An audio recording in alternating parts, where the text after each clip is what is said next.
mais ça ne changera rien au résultat. Moi, je ne me résous pas.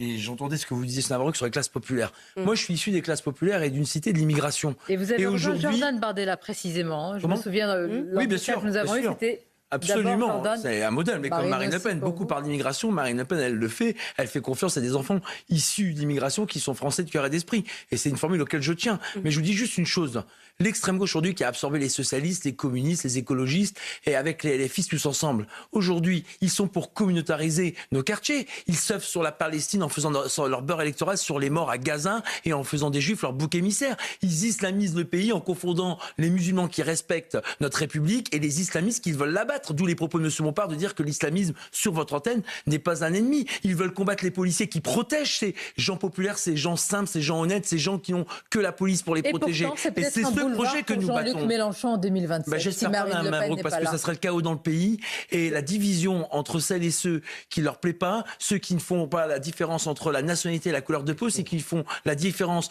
entre des morts qui hiérarchisent. Je trouve pas que ça soit simple pour notre démocratie d'avoir cette extrême gauche au pouvoir. Et c'est pour ça que je trouve qu'aujourd'hui, mon parti incarne ces valeurs de la République. En tout cas, nous, sur l'antisémitisme, sur le racisme, sur les extrémistes, on est bec comme dur contre tous ces extrémistes que nous combattons avec force et que dès qu'on a un sujet chez nous sur ça, on n'a pas la main qui tremble, contrairement à l'extrême gauche. Georges Fenech qui va marquer la pause. Purement politique qu'on pourrait poser à Mathieu Vallet, c'est est-ce que cette affaire ne va pas accréditer encore un peu plus l'idée que le Rassemblement national pourrait voter une motion de censure. Parce que si... non, mais c'est vrai. La question a été posée ce matin à Jordan Bardella, qui est resté prudent, mais qui affirme que de plus en plus, et sur différents sujets, il s'achemine vers cette idée. Dans ce cas-là, qu'est-ce qui se passe? Imaginons, on va marquer une pause, on va remercier Mathieu Vallet, mais imaginons, motion de censure, les choses se compliquent, on arrive probablement à une dissolution. Alors, on arrive à une dissolution. Alors là, première chose, que se passe-t-il? C'est que déjà, Marine Le Pen ne peut pas se représenter. Donc attention. Mais ça peut être assumé. C'est ce qu'elle a dit, Marine Le Pen, en réunion.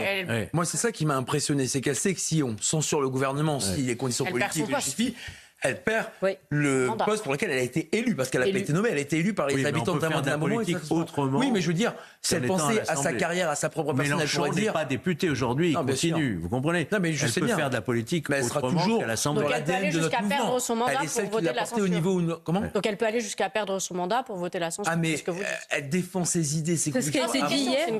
C'est ce qui a été envisagé hier parmi toutes les pistes. Non, mais elle a dit que cette décision politique ne remettait pas en cause la défense des intérêts des Françaises et des Français et que si les conditions politiques imposaient une censure, comme nous l'avons fait pour Michel Barnier, non pas par idéologie, mais parce qu'il voulait déremborser les médicaments, augmenter les factures d'électricité, plomber les entreprises, mais nous le ferions. Et elle l'a dit elle-même. Vous voyez, et elle a dit que s'enchaîne après. Hein. Oui, mais je sais bien, Georges Fenech, mais elle n'a jamais été prise à défaut de défendre la République et ses idées, Marine Le Pen. Non, je sais, mais... Et donc, du coup, elle est prête à se sacrifier, en tout cas, j'aime pas dire son poste, parce qu'elle est élue, à poste, c'est quand on est nommé. Mais en tout cas, en gros, c'est ça. Ce dont vous parlez depuis en tout cas, c'est une femme que je porte dans mon cœur parce qu'elle est sincère. Et que cette sincérité, je l'ai rarement vue dans des Mathieu Vallet, on peut ne pas être d'accord avec vous, peut-être certains de nos téléspectateurs sans doute, mais je pense que votre sincérité est difficilement remise en question pour vous connaître depuis longtemps sur le terrain. Et puis vous savez, quand ma mission de celle de rehausser notre appareil sécuritaire et de rendre la fierté à nos policiers, nos gendarmes et tous celles qui protègent la nation sera accomplie, moi j'estimerais que j'aurais fait mon devoir au sein d'un parti qui est celui qui est le premier parti qui défend nos anges gardiens et sur lequel je suis très attaché. C'est vrai, chacun rapporte sa compétence. Vous allez recevoir Philippe Ballard, il a d'autres lubies si j'ose dire. Moi en tout cas c'est mon obsession par exemple parce que c'est une seconde famille que j'ai toujours défendue. On a bien entendu.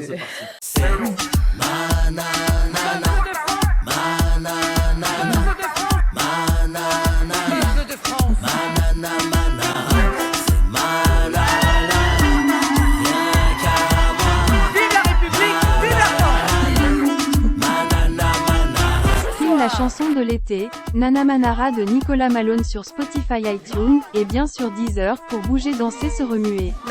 L'été sera chaud avec Nana Manara.